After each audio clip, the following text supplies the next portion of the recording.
یک جا در اومدم بغرض ائمه دیگه هیچ کاره اجازت ندادم. خیلی شعر و صحبت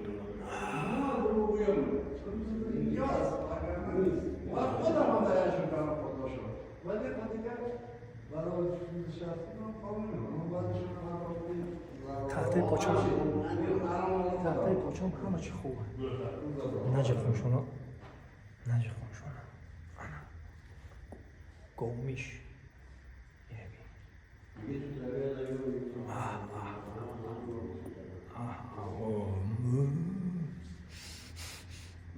نیت اینا پاک دارن گو شیر رو میزنن. شاخه بینی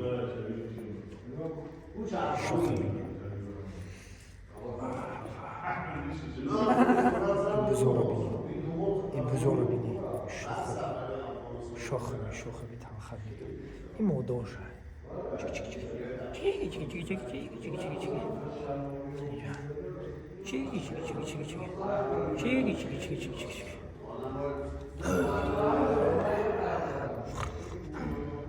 خود بزر قطعی و یک جای بمونی.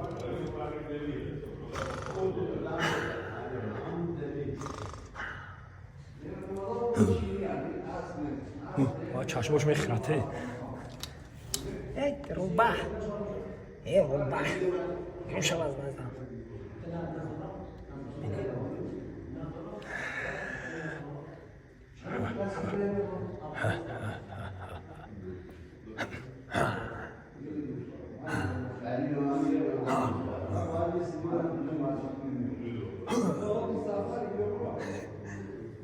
دوستان میدارم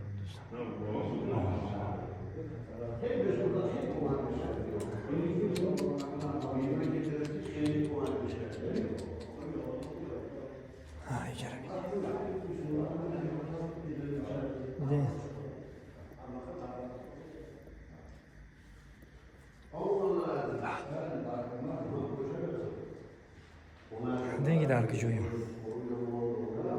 خداوند نگاه